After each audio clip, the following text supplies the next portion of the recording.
महर्षि दयानंद सरस्वती जी ने अमर ग्रंथ सत्यार्थ प्रकाश की रचना की है और सत्यार्थ प्रकाश के तीसरे समोल्लास को अभी हम सभी सुन रहे हैं। इसमें विषय चल रहा है कि 6 पदार्थों के तत्व ज्ञान से मोक्ष की प्राप्ति होती है। क्या कहा जी? 6 पदार्थों के तत्व ज्ञान से। 6 पदार्थ कौन कौन सा है? पहला पदार्थ है द्रव्य। पहला पदार्थ क्या है जी? द्रव्य। दूसरा पदार्थ क्या है? गुण। दूसरा क्या है? गुण। तीसरा क्या है? तीसरा पदार्थ है कर्म। तीसरा पदार्थ क्या है? कर्म। ये याद होना चाहिए आप लोगों को। द्रव्य, गुण, कर्म। 3 हो गए। क्या क्या हुआ बोलो? द्रव्य, गुण, कर्म। और चौथा पदार्थ है सामान्य। चौथा पदार्थ क्या है? सामान्य। और 5वां पदार्थ है विशेष। 5वां पदार्थ क्या है? विशेष। और 6ठा पदार्थ है समवाय। 6ठा पदार्थ क्या है? समवाय। ये 6 पदार्थ याद होने चाहिए, क्योंकि इन 6 पदार्थों के जानने से मोक्ष की प्राप्ति होती है। द्रव्य, गुण, कर्म, सामान्य, विशेष और समवाय। बोलो, द्रव्य, गुण, कर्म, सामान्य, विशेष और समवाय। अब इसमें पहला है द्रव्य। पहला क्या है जी? द्रव्य। तो द्रव्य कितने पदार्थ को कहा गया है? इसमें 9 पदार्थ को। द्रव्य कितने पदार्थ को कहा गया है? 9। उसमें पहला द्रव्य है पृथ्वी। पहला द्रव्य क्या है? पृथ्वी। दूसरा द्रव्य है जल। दूसरा द्रव्य क्या है जी? जल। तीसरा द्रव्य है तेज माने अग्नि। तीसरा द्रव्य क्या है? तेज, अग्नि। और चौथा द्रव्य है वायु। चौथा द्रव्य क्या है? वायु। और 5वां द्रव्य आकाश। 5वां द्रव्य क्या है जी? आकाश। 6ठा द्रव्य है काल। 6ठा द्रव्य क्या है? काल। और 7वां द्रव्य है दिशा। 7वां क्या है? दिशा। 8वां है आत्मा। और 9वां है मन। 9वां क्या है जी? मन। तो इसमें हम सभी पृथ्वी को जान लिए हैं। पृथ्वी का अपना गुण क्या है? गंध। पृथ्वी का अपना गुण क्या है जी? गंध। और जल का अपना गुण क्या है? रस। तेज का, अग्नि का अपना गुण रूप। वायु का अपना गुण स्पर्श। वायु का अपना गुण हवा। कैसे, कहाँ से सीख लिया? वायु का अपना गुण क्या है जी? स्पर्श। और आकाश का अपना गुण शब्द। रूप तो अग्नि का गुण है। तो ये हमने अभी तक जान लिया है। फिर काल को भी जान लिया है। अभी करना है, बाद में करना है, पहले करना है, थोड़े देर में करना है, जल्दी करना है। ये सब क्या है जी? काल। ये काल है। और फिर काल के बाद दिशा। दिशा जैसे जिधर सूर्य का उदय होता है तो उधर है पूरब। जिधर सूर्य अस्त होता है उधर है पश्चिम। और सूर्य जिधर उदय होता है उधर हम खड़े हो जाएं तो दाहिना जो तरफ होगा वो होगा दक्षिण, और बायां जो तरफ होगा वो होगा क्या? उत्तर। है कि नहीं? अब इसमें अब देखो, ये दक्षिण और पूरब का जो कोना होगा, दक्षिण और पूरब का जो कोना होगा उसको वो बोलेंगे आग्नेय। क्या बोलेंगे? आग्नेय। और पश्चिम और दक्षिण का जो कोना होगा उसको बोलेंगे नैऋत्य। क्या बोलेंगे? नैऋत्य। और पश्चिम और उत्तर का जो कोना होगा उसको बोलेंगे वायव्य। क्या बोलेंगे? वायव्य। और उत्तर और पूरब का जो कोना होगा उसको बोलेंगे ईशान। है ना जी? ईशान। तो इस प्रकार से कितने हो गए दिशा? 4 ही हुए। 4 ही हुए। 4 तो कोना हुआ, और उससे पहले पूरब, पश्चिम, उत्तर, दक्षिण 4 तो वो भी था। तो कितने हो गए? और एक ऊपर और एक नीचे। तो कितने दिशा हो गए? 10 दिशा हो गए। तो इसके संबंध में हम सब जानकारी हासिल कर लिए थे। आज जो हमारा विषय है वो विषय है कि आत्मा क्या है। आज का विषय क्या है जी? आत्मा। आत्मा की क्या पहचान है, ये भी जानना जरूरी है। तो न्याय दर्शन में एक सूत्र है, न्याय दर्शन में सूत्र है, इच्छा द्वेष प्रयत्न सुख दुख ज्ञानान्यात्मनो लिंगमिति। आत्मा का क्या पहचान है? तो न्याय दर्शन अध्याय 1 आहनिक 1 सूत्र 10 में बताया है कि जिसमें इच्छा हो, क्या हो जी? इच्छा हो। जिसमें इच्छा हो। इच्छा हो, इच्छा माने होता है राग। इच्छा माने क्या होता है जी? राग। ये चाहिए वो चाहिए, ये सब क्या है जी? इच्छा ही तो है। जैसे मान लो अभी ये लोग जनकपुर जा रहे हैं, है ना जी? शिव जी के माता जी पिताजी कहाँ जा रहे हैं? तो जनकपुर जाने की क्या हुई? इच्छा हुई। क्या हुई जी? क्या हुई मन में? इच्छा हुई। तो जनकपुर से राग है। किससे राग है? जनकपुर से राग है, इसीलिए हम वहाँ जा रहे हैं। तो इच्छा राग को ही बोलते हैं। जिसमें राग होता है उसको प्राप्त करने की लोग इच्छा करते हैं। तो इच्छा अर्थात राग। अद्वेष, दूसरा गुण क्या है आत्मा का जी? द्वेष। द्वेष माने वैर। द्वेष माने वैर। मैं इसको नहीं खाने दूंगा, उसको ये चीज नहीं दूंगा, ये क्या है जी?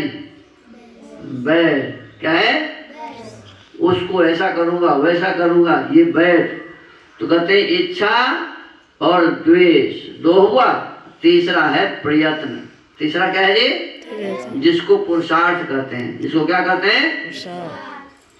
पुरुषार्थ। तो इच्छा द्वेष प्रयत्न ये सभी, और फिर है सुख। सुख भी है ना, और दुख भी। सुख और दुख भी। अब खाते हैं तो अच्छा लगता है, तो इसी को तो सुख बोलते हैं ना। अब कोई चीज खाने से खराब लगता है तो थूक देते हैं, तो वो क्या है जी? दुख है ना जी। किसी काम से सुख होता है और किसी काम से दुख होता है। तो ये सुख और दुख किसको हुआ? आत्मा को हुआ। किसको होता है जी? आत्मा का। आत्मा को ही होता है। जिसके शरीर से आत्मा निकल जाए उसके शरीर को लोग जला देता है। कोई दुख होता है क्या उसे? कोई दुख होता है? नहीं। और उसके ऊपर में घी डालो तब भी उसको कुछ होता है क्या सुख? और रसगुल्ला से किसी का शरीर से आत्मा निकल जाए और उस शरीर को रसगुल्ला से तोप दो तो मीठा लगेगा उसको? नहीं। नहीं लगेगा। तो इसका मतलब है कि शरीर का धर्म नहीं है ये, है ना जी? शरीर का चिन्ह नहीं है। तो सुख होना दुख होना, इसके बाद करें ज्ञान। देखो कुछ हम सीखते हैं तो कौन सीख रहा है? कि माथा थोड़े सीख रहा है।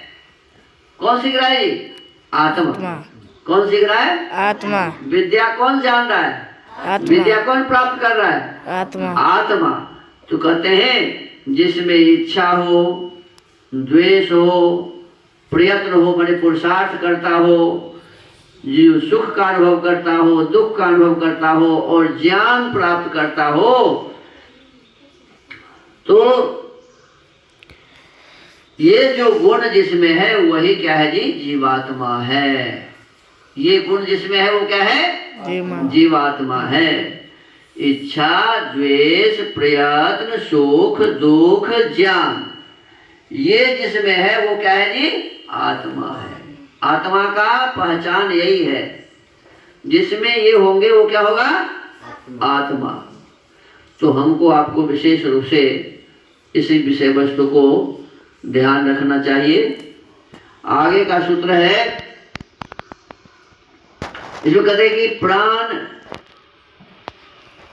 प्राणापान निमेषोन्मेष जीवन मनोगतीन्द्रियांतर विकारा सुख दुख इच्छा द्वेष प्रयत्नाश्चात्मनो लिंगानी।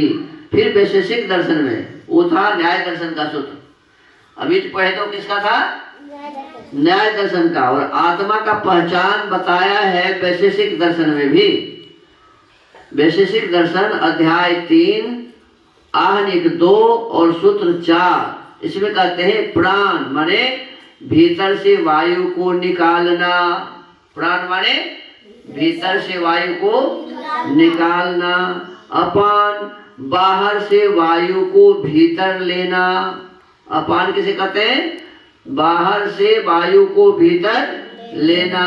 निमेष आंख को नीचे ढाकना। ऐसे हम करते हैं ना, ऐसे आंख बंद करते हैं खोलते हैं, करते हैं ना जी, जिसको कहते हैं निमेष।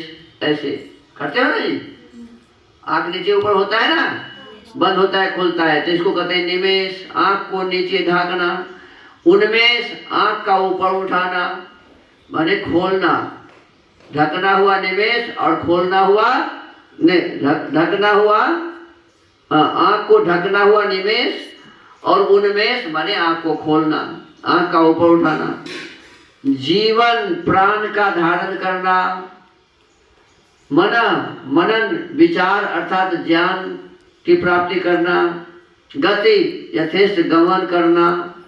इंद्रियों को विषयों में चलाना, उनसे विषयों का ग्रहण करना। अंतर विकार जैसे क्षुधा, तृषा, ज्वर, पीड़ा आदि विकारों का होना।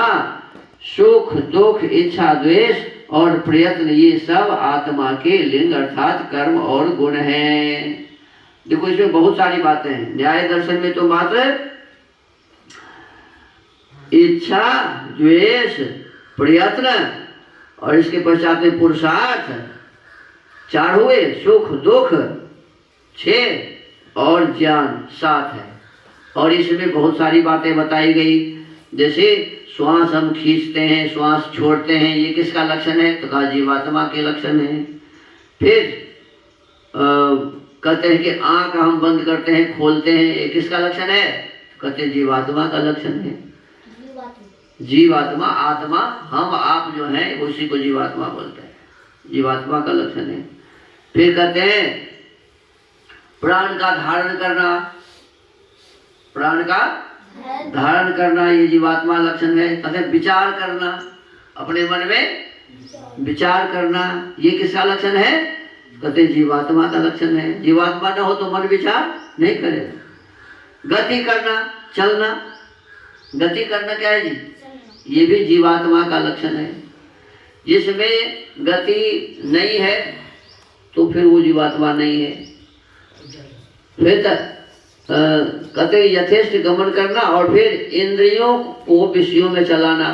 अब जैसे देखो आंख से देखते हैं, आंख का विषय रूप है तो आंख को हम उसमें चलाते हैं, कान को शब्द में चलाते हैं, जिह्वा को रस में चलाते हैं, नासिका को गंध में चलाते हैं ना, इसका अनुभव करते हैं ना। ये तो इंद्रियों से विषयों का रस लेना, विषयों में इंद्रियों को लगाना, विषयों को ग्रहण करना। और फिर हमारे भीतर में अनेक विकार भी है, जैसे भूख लगती है नहीं? अरे हमारे भीतर में भूख लगती है पेट में, तो भूख लगना ये। इसके बाद कहते हैं प्यास लगना, भूख लगना, प्यास लगना, बुखार होना। हो जाता है ना बुखार? अब बताओ पत्थर को बुखार होगा? पत्थर को बुखार होगा क्या? क्योंकि उसमें आत्मा नहीं है तो उसमें क्यों बुखार होगा? तो कहते हैं बुखार होना, पीड़ा होना, सारे शरीर में दर्द होता है। आत्मा इसमें से निकल जाए तो दर्द होगा, तो इसका मतलब दर्द किसको हो रहा है? आत्मा को हो रहा है। ये सभी जितने विकार हैं और सुख है, दुख है, इच्छा है, द्वेष है और प्रयत्न है, जो पहले कह दिया, ये सभी आत्मा के लिंग हैं अर्थात चिन्ह हैं। और इसे कर्म भी कहते हैं। तो इस प्रकार से हमने आज आत्मा के संबंध में जानकारी हासिल की है। अब हाँ, आत्मा के गुण शरीर में अला कैसे? शरीर में नहीं रहते तो मोक्ष में गुण नहीं रहते। मोक्ष में वो करे थे ये है कि शरीर के माध्यम से इस संसार के पदार्थों का हम भोग करते हैं। शरीर के माध्यम से, शरीर हमारा माध्यम है इस संसार के भोग का। और आत्मा जब मोक्ष में पहुंच जाता है तो फिर इस शरीर की आवश्यकता नहीं होती है, संसार के पदार्थों की आवश्यकता नहीं होती है। परमात्मा के आनंद में ही वो परमात्मा की कृपा पाकर उसमें ही विचरते रहते हैं।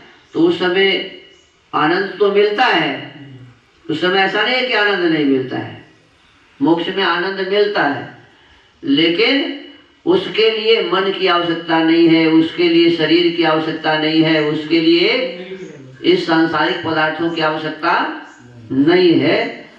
तो